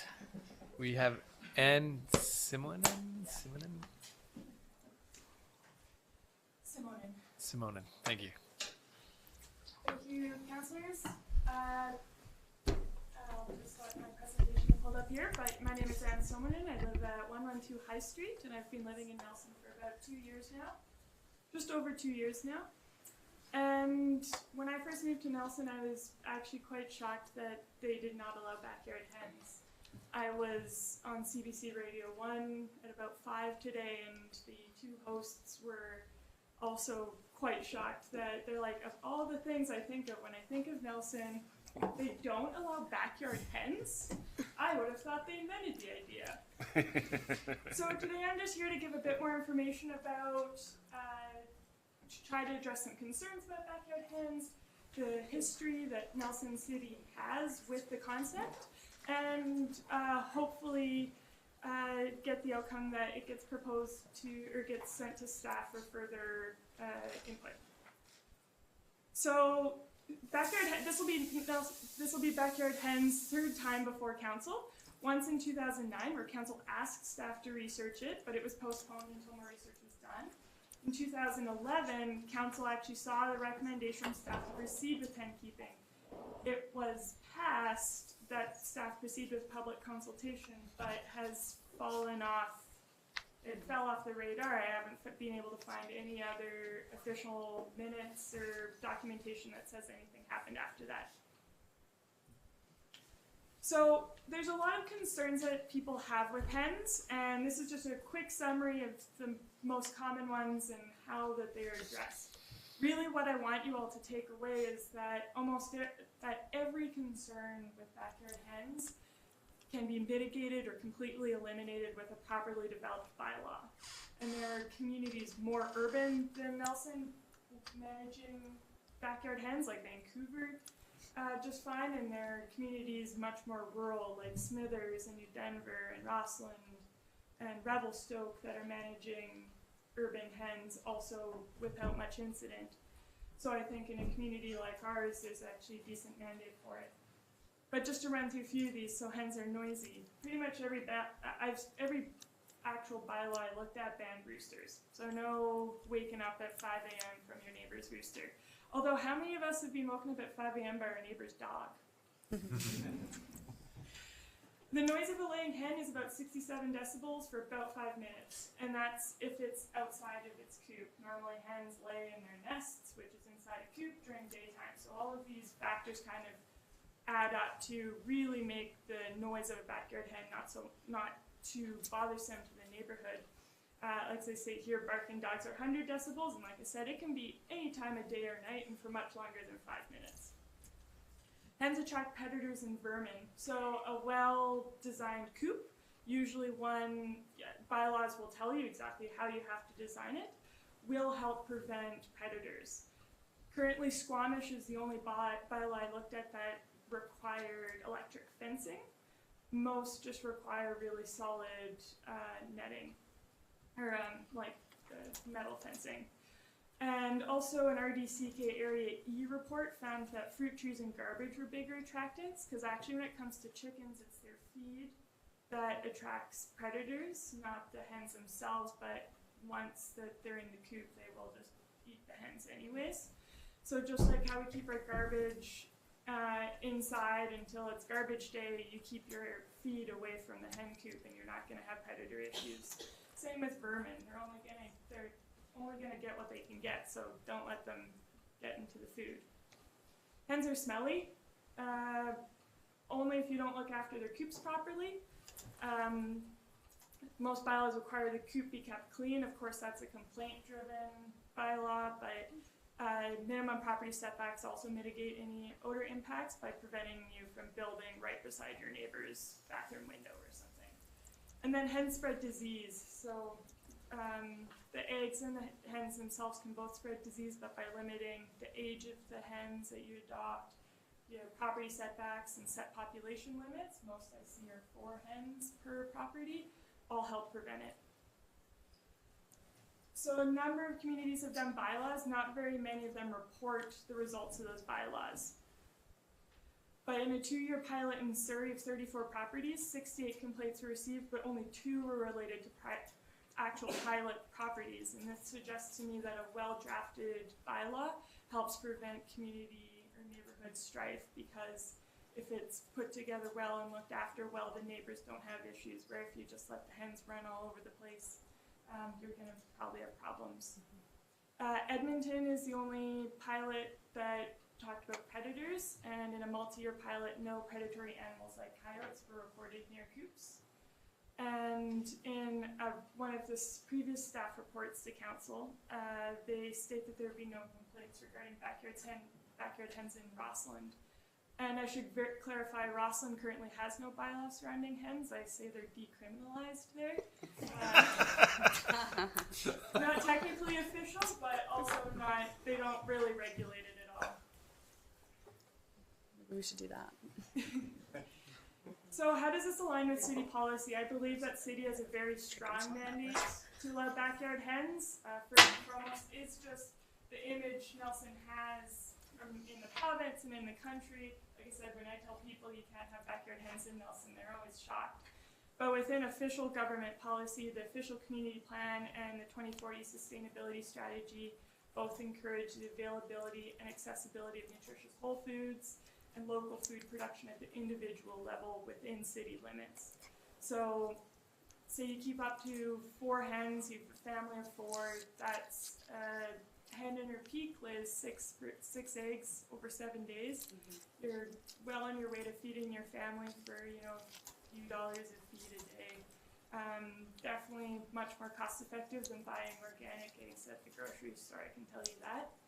And then the sustainability strategy also has a solid waste focus area. Hens are excellent composters. They will eat everything, they scratch everything up, they get it really good and mixed. And I think that's an effective way to help composting for some people. So this is just a summary of the proposed city bylaw and the ream of documents I sent to you. I go into a lot more detail about the commentary behind why the community might pick certain bylaws. But just to focus on a few points here, I mentioned the setback from the neighbors' windows already. Maximum 4 hens, and the purpose behind a minimum 4 months adoption age is that you can accurately sex a chick at 4 months, or more accurately, reducing the probability of roosters, but they're also not so quite small and fluffy. There's usually a minimum coop space and run space per hen, up to a maximum size in bylaws. And then feed to be kept secured, no slaughtering in your backyard. And a lot of municipalities have registration fees to help cover the costs of control, but not all of them do, and I think that's ultimately come down to every municipality's financials and what they're trying to do. So just with some final comments, a past staff report found that municipalities that have allowed backyard hens are dealing with concerns through solid guidelines and appropriate regulation, like I already said. In 2009, Nelson would have been one of a handful of communities in Canada to allow backyard hens, but I would say at this point, in terms of food sustainability and the growth of local food, Nelson would actually be behind, I don't know, hundreds of communities throughout Canada. And most importantly, my friend Abby at the back here, she and her partner had to rehome their hens when they came from Guelph. And what she said to me is that it's a hen keeper's worst nightmare to have rats in their coop or to have them attacked by raccoons. And we expect a certain standard of care with people with cats and dogs, and we really need to expect the same standard of care with people who keep hens and trust that they're going to look after them because it's in their best interest. And that's what a report from Kingston said as well. So that's all I really had. I wanted to keep it brief to allow for answering any questions, and I'm happy to answer any questions that councilors may have. Councilor Woodward. Thank you. Very informative. I'm just wondering about when a hen ages out. Like, sorry, I was going to ask that question. Say that the wrong. What happens when a city councilor ages out? Well, you eat them. They move from this chamber. But there's a period, they do have a lifespan for laying. And I remember when I grew up on a farm, that was when chicken killing day happened. What happens with chickens like that? I've never seen a bylaw that actually covered that. They go I limp. think it's actually pretty much up to the hen owners. Maybe, banning a farm context, hens can also probably become just very loving pets, and you just let them retire and live at their old age. Although I wouldn't be surprised if there's municipalities out there that have a list of abattoirs in the region. Thank you. Through the chair, I also had to rehome my hens when I moved back into Nelson last year. This time last year, I had hens. We called them the ladies. And I was wondering if you wanted to touch a little bit, another strong benefit of hens in general is their stress relief and their companionship for a lot of people. Yeah, hens are extremely friendly. It's real. And they actually are very food motivated, which means you can train them. And I have to tell you, there's great videos online of them playing the piano or going to tiny little agility courses. They're very entertaining pets to have. And a lot of bylaws I've seen allow for hen tractors, so like movable hens. Yep. So that you can like have them out in the yard with you if you're like, sitting in the grass or gardening. Yeah, ours is movable. I'd like to move that we direct staff to refer this matter. I have some questions. Sorry. Councillor Through the chair. I see my friend Andrew in the audience. We had this discussion before the election, right, Andrew? What'd I say? Huh? Yeah. So I've got a list of questions. Jesse asked one of them. So in a town the size of Nelson, what would you think would be the percentage of residents that would have chickens in their backyard? Just, are we talking about hundreds of people or 10 or 15? I couldn't say for sure. I've received very positive support in this, but without having a comprehensive study, I think probably the best thing would be to do is to look at comparable cities in BC and see what percentage of picked up hens in those regions. And Calgary has also put a cap on hen ownership in the amount of people allowed to own hens in Calgary. We've worked so hard to be the cannabis capital. I would hate to lose that and be the hen capital. Anyways. We can be both, Who Cal. polices this? Like, our bylaw officers? Is that the? It's under animal control. The bylaw officers. Bylaw officers. Okay. And most communities do complaint driven. Although that's not saying that if a bylaw officer has tons of extra time on their hands, they can't go look at coops and inspect shirts. I bet they can hardly wait. And we're starting to see a little bit of a rat problem in Nelson. Yes. So how does that impact the hens this way? Like, if we've already got a rodent problem, does this enhance that? I don't know the causes of the rodent problem currently being experienced in the community, but in the research I've done, hens are, it's all about managing attractants, just like with everything else we have in our yards: compost, garbage, fruit trees, gardens. Pretty much everything, all the research I found says you just have to manage the attractants. The hens themselves as animals aren't attractants. It's their food and their manure. So keep it clean, and you will minimize attracting vermin. Okay, thank you, Ann. That was a good presentation. Thank you. Yeah. I love the idea. I think it's great. So thank you so much. Yeah, and you know what? We can always pass something like this, and if it becomes Henmageddon, then we just take it back.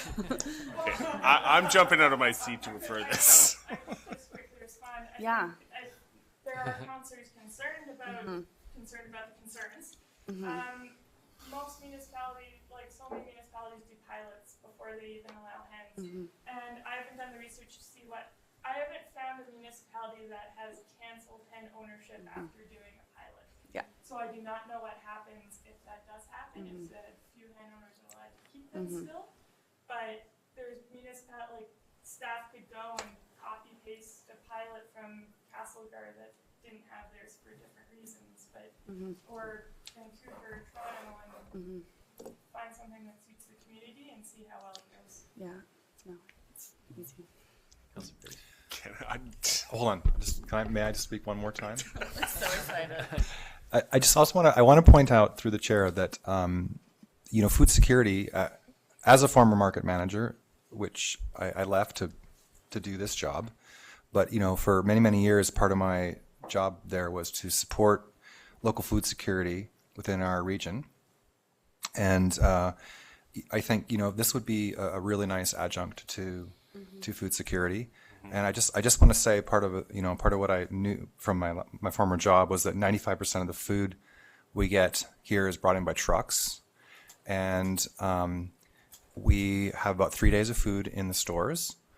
And so if there was a natural disaster, the roads were impassable, we would really have nothing. So I think building food security such as this and getting people growing food in their homes and creating that and having a robust market system and just basically creating that environment to not totally support ourselves, obviously, but to increase that would be, I think, beneficial, and does go along with the guidelines we already have in the with the Path to 2040 and our official community plan. So, thank you. Thank you. I'm jumping out of my seat here. I would like to move that we direct staff to refer this matter of backyard hens to our May business meeting. Okay. I'll second that. Okay. All in favor? All I can say is not sure when, we have 5 new lists of things to deal with this tonight, so. I like the we will bring it decriminalizing forward. part. And council has priority setting in April, so. Yeah. Identify all these ones where they're at. A lot of work's already been done with this one. Yeah. Just the staff side of it is. Thank you, Anne. Thank you, Anne. Thank you very much.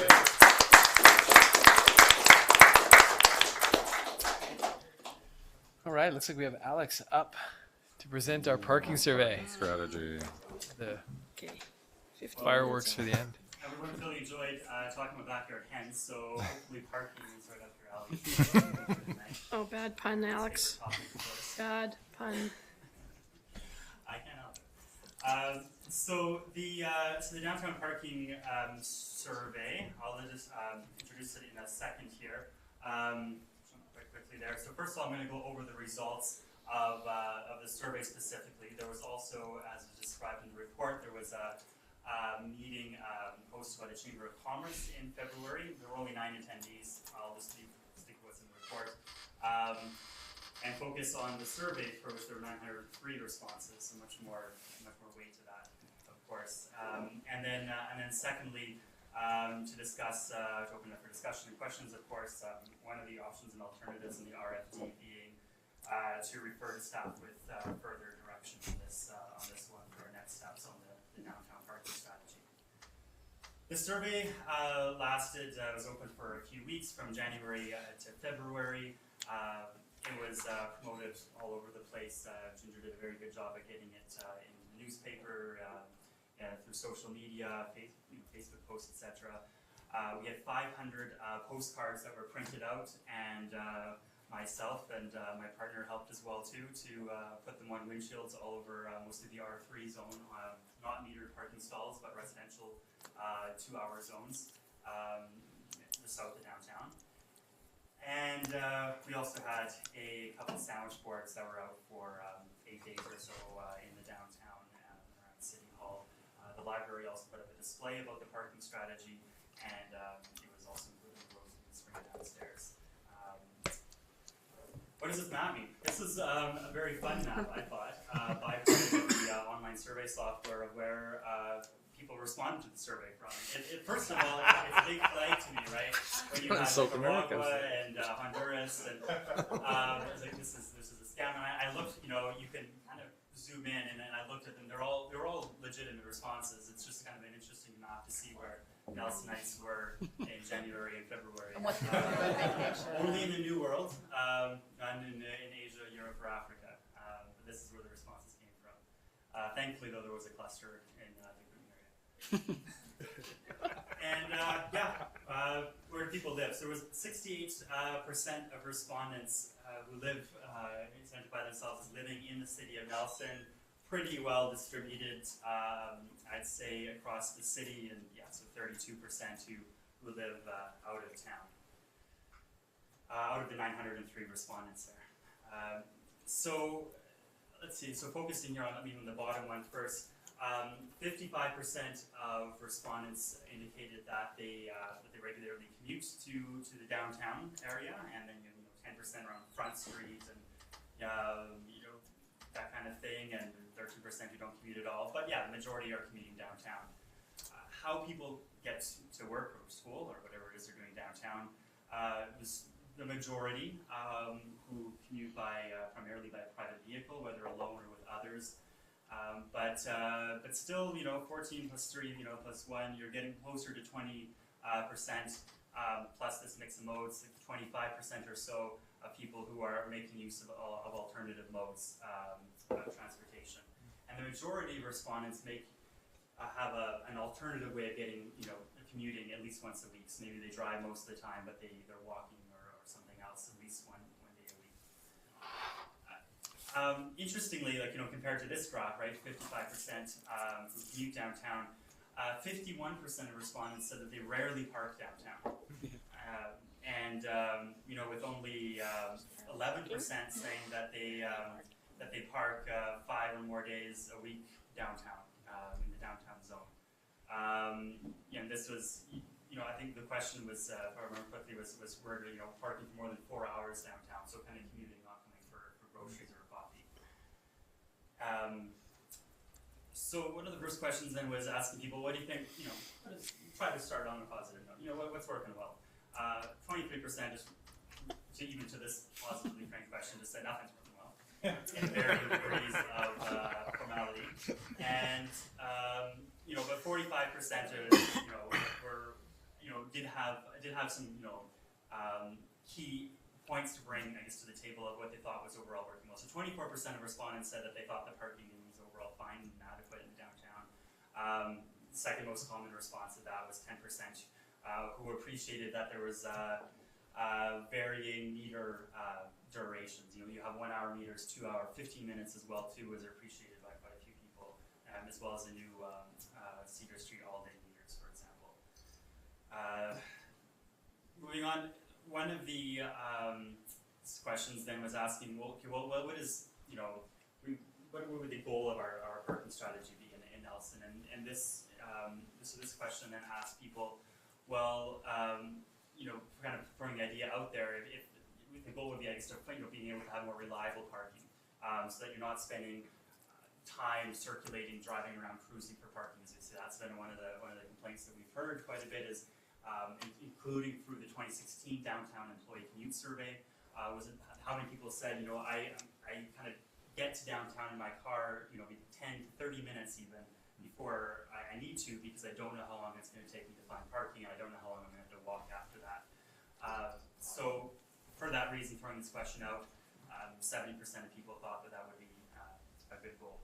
Out of the 8% of other responses, people were generally saying investing in transit, walking, and cycling infrastructure should be really what the parking strategy is about.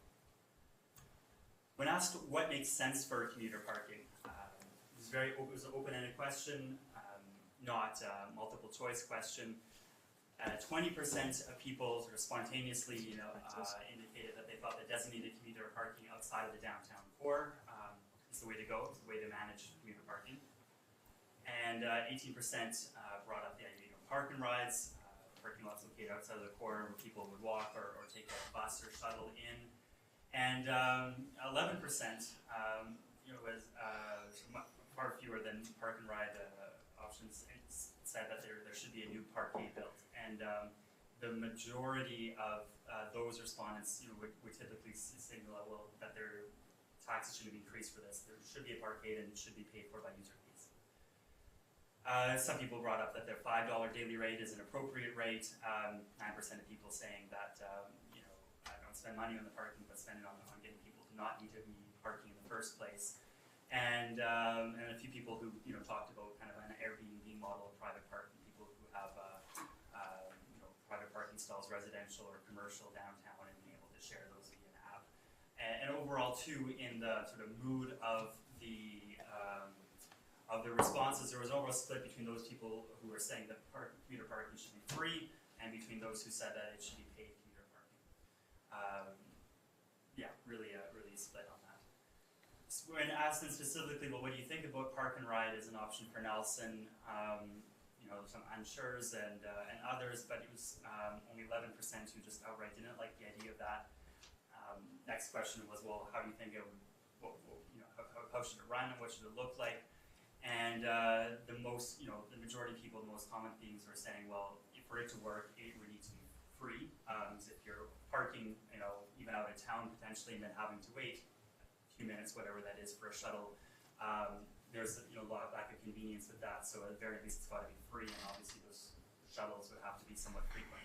At the very least, during those peak commuter times, not necessarily as frequent during the day. So at least it's kind of structured towards people who work, 8:30 to 4:30, 9 to 5.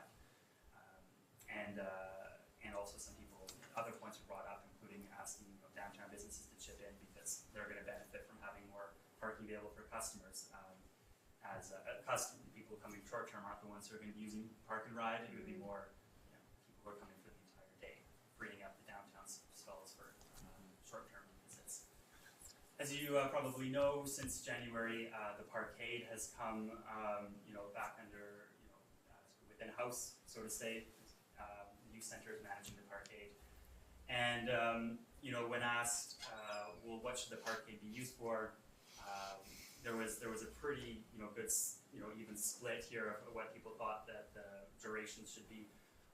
Just under a third of people thought that monthly parking permits are appropriate, and not many people at all thought that the parkade should at all be used for short-term parking. So really the theme is the parkade should be commuter parking, and in terms of what the most common responses were, this 20% of others was a mix of everything. To have some parking permits, some all day, day rate, 8, 9, 10 hours, and some short term perhaps for people who work part time, 4 or 5 hours. Now, personally, I think this still residential parking permit for the R3 zone is one of the most interesting challenges with addressing downtown parking, where you have like the most clear sort of dichotomy of people who live downtown and who don't have off-street parking, their homes are older, and where that's kind of confronted against commuters and visitors to the downtown.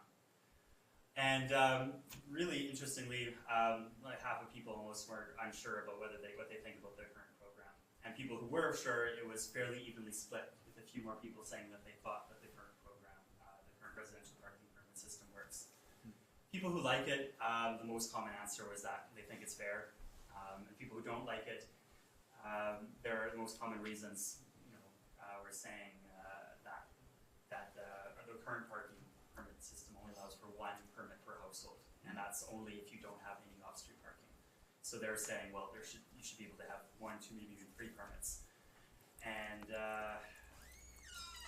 zooming in specifically on people who, 11% of respondents said that they live on one of these 2-hour or resident-only blocks, and only half of them do not agree with the current policy.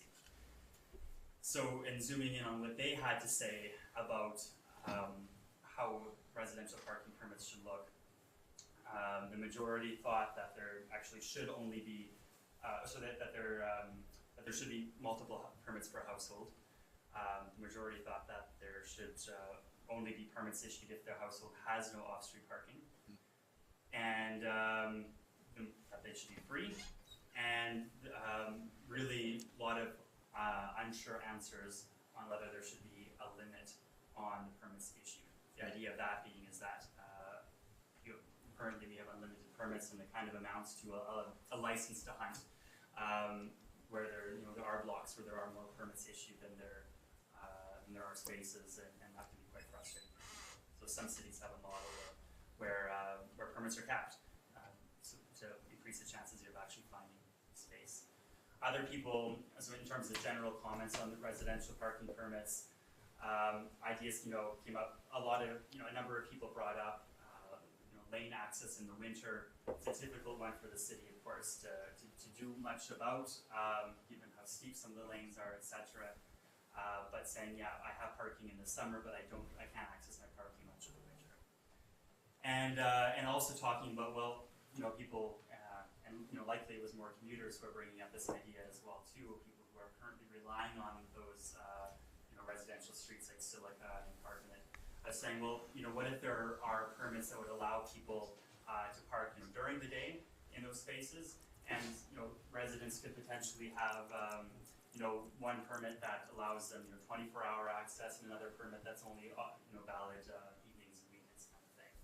So just say, yeah, you're free to park here when you're, not at work, kind of thing, but to allow some regulated commuter access to the downtown residential zone.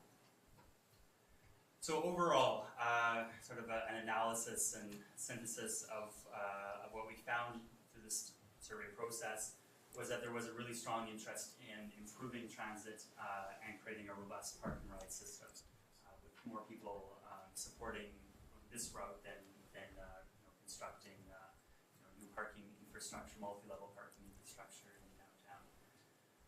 There was overall majority support for having commuter parking outside of the downtown. That's designated and free as well too, is what people said. To leave the core parking available for short-term residential parking. And we also found that day rate, so pay by day, basically, commuter parking is slightly more popular than monthly permits. And this, if I had to guess, is probably attributable, largely to part-time workers for whom it doesn't make sense to have a monthly permit in the first place, as well as to people who, like I think a lot of us probably are multimodal commuters, right? Some days you might need to drive, but why would you want to have a monthly permit if you're walking or biking or getting to work some other way half the time?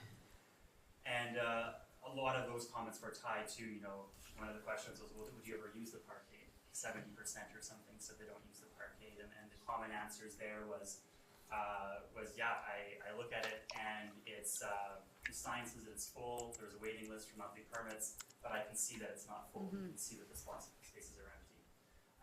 And there's there are cases, that I've heard, through staff of people who aren't really using their monthly permits, but they're afraid to let go of them because of the waiting list, they'll never get one again, right? So even if they're not using it now or even for an entire season, they're going to pay their 60, 70, $80 a month just to hold on to it.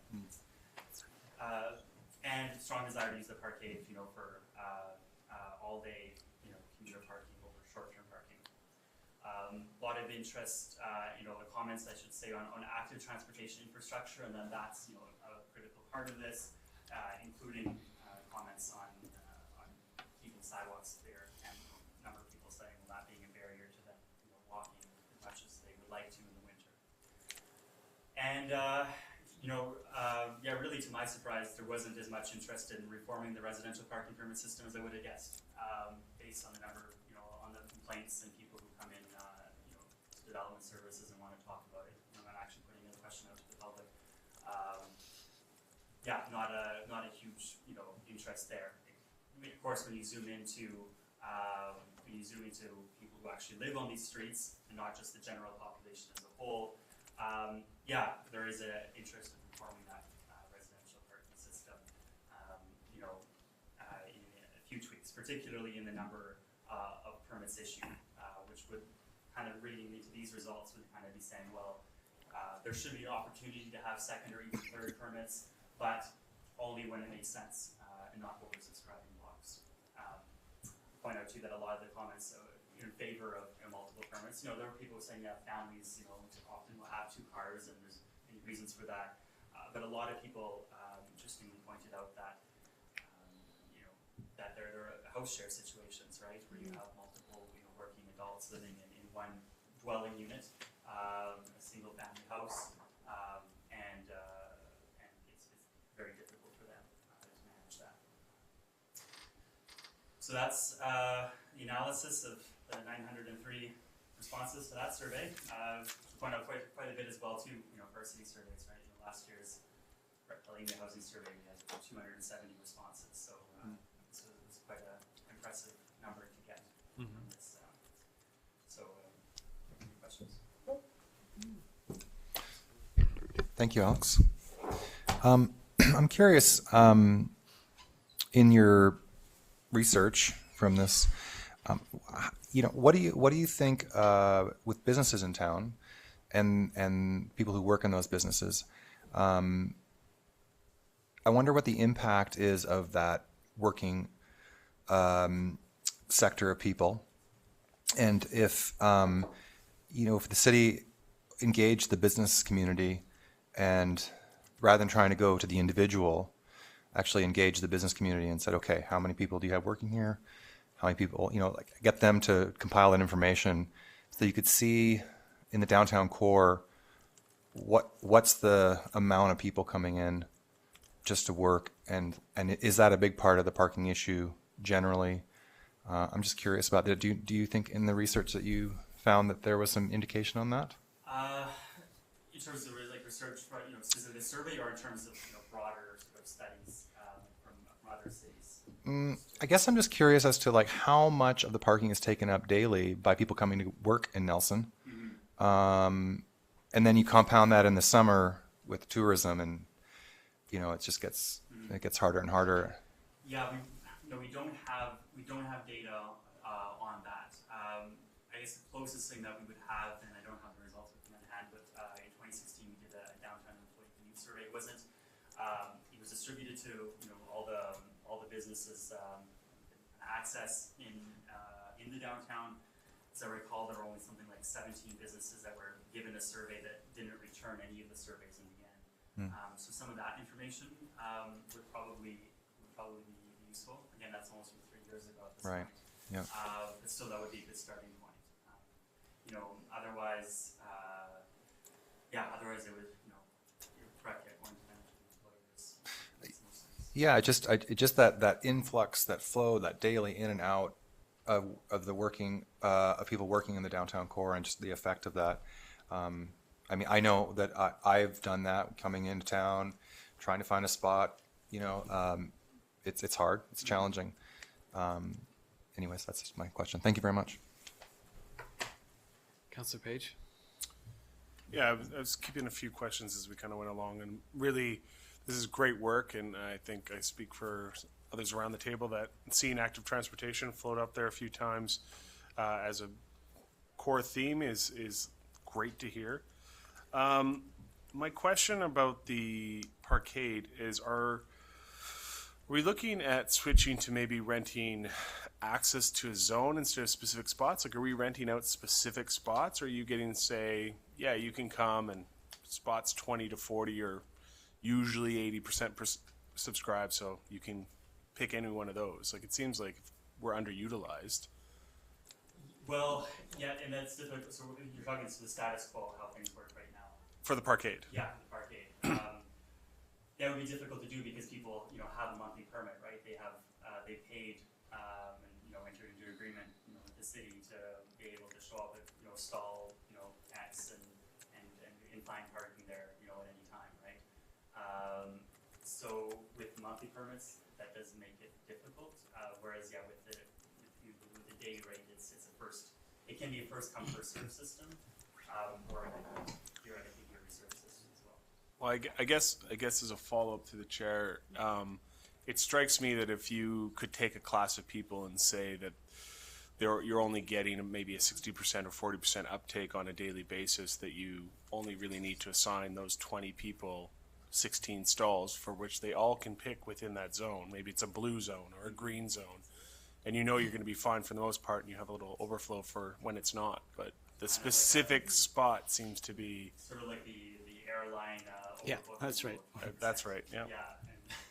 So I think, again, these ideas, float them out, and we'll research them. Again, I don't think we'll solve them all tonight, but throw them out there for sure. I'm not okay. So I have a few more. I think throw them out to Alex. I'll throw. That's what I'm doing. Yeah. Not here. In an email. Okay. Unless there's a question that you want to clarify. Well, Of course. that was my question. I guess my other question is, if we do park and rides, do we have any concepts of where we would put these? Yeah, so there are a couple of park and rides that do exist already, right? As far as the junction is, known one and then one right to the east or west and then to the south of town that are already, often, fully used, right? Mm-hmm. There's just since last week, I don't have any information to say to share at this point yet, but I'm in contact with Tom Deal of the RDCK, who's working with BC Transit, and it sounds like in the near future we're going to be able to work with BC Transit as well as the Ministry of Transportation to identify some lands for this. Great. Awesome. Thanks. So when you're talking about the park and rides, in order to help solve some of the issues regarding parking, you're talking about ones like we have at the junction, not ones that we have like right outside of town, right? Because the ones that we have, I'm just thinking about, like, people will they'll leave sort of Nelson, they'll park their car right as you're leaving towards Selma, but then they're hitchhiking from there, then they're, catching a ride from there actually to get out of town. So that's not solving the issue. Most people aren't going to drive for 20 minutes, park right outside of town, and then catch a commuter vehicle in town. Like, it would be far better to be catching them at the junction, like at these hubs, so that there's not vehicles even, because we're also reducing our GHG emissions like Absolutely. that. And some Okay. of the, land analysis questions. Yeah. Right? And, whether there are, potential, spaces as well to within city limits or not. But Yeah. working with Ministry of Transportation and Construction, that will be really key. It's kind of a balance of having them far out, as far as the junction, then you're missing a lot of residential, homes between there. They're also not going to drive to the junction to get back to No. the shuttle. So it is that balance, right? And, right now, it's interesting to talk about the idea and, and depending on what the interest was in the survey and of course speaking with the council is key to that then, and then being able to, put some time going forward to actually look at what would the proposal be, if that's something that council is interested in. Once we've identified, those times. Okay. Awesome. Thank you. Yeah, I just wanted to say something. I noticed that only 10% of people said they found the rates to be too high. Did I read that right? 10%. That's interesting. I would have thought. People, who brought it up. Right? So these were open-ended. A lot of these questions were open-ended, right? But you would think if they were really too high, people would be bringing it up more. So I think that was, if I remember correctly, that was one of the questions of what the top 5 issues were. Yeah. And and what people said to that, and whether they thought that the rates were too high. In terms of the top 5 parking issues in Nelson, right? It was 10% of people thought parking is too expensive, and/or that said that it should be free, and also 10% of people wanted better transit. Yeah, and so I noticed that 76% of people found that parking was a problem that requires fixing, and so fixing the problem is going to cost money. Only 10% of the people said that parking is too high. It seems to point to a conclusion there. Anyways, thanks for that, Alex. Okay. All right. Thanks. I think that's Good work, Alex. Oh, yep. We need a. Let me give Alex a hand. Yeah. I'm gonna give you a hand. Thank you for all your work. A lot of work. Thank you. So along with everything else, I'd like to make a motion to refer. Thank I you. think we just need this for receipt. It's already on your receipt. priority list. Okay, it's on the priority list. Okay. So I'll move receipt of this wonderful report. Yeah. Second. All in favor? Okay. And I don't think we have any late items, so I need a resolution to adjourn. We had one thing to mention. We did have a late Yes, item. we did. Sorry, thank you. We did have a late item. So the city of Nelson won the first round of the Strong Towns competition against Amesville, Ohio, and that moves us on to the second round, which is a photo competition. That is live now at strongtowns.org, and we have until Thursday to beat out Guthrie, Oklahoma.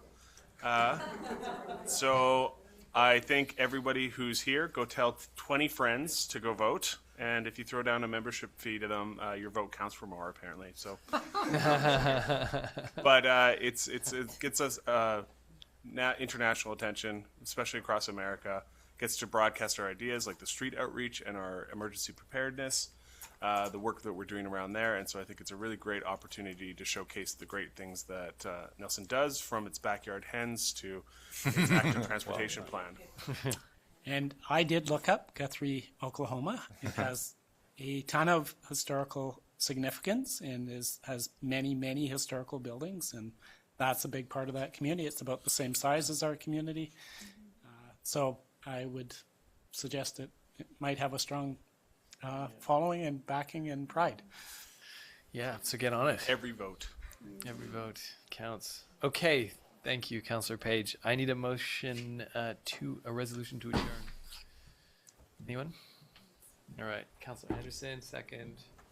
Councillor Morrison. All in favor? All right. And we still have to meet again. Yeah. Thank you for Adjourn. sticking around, everyone. Thank you, everybody. I was certain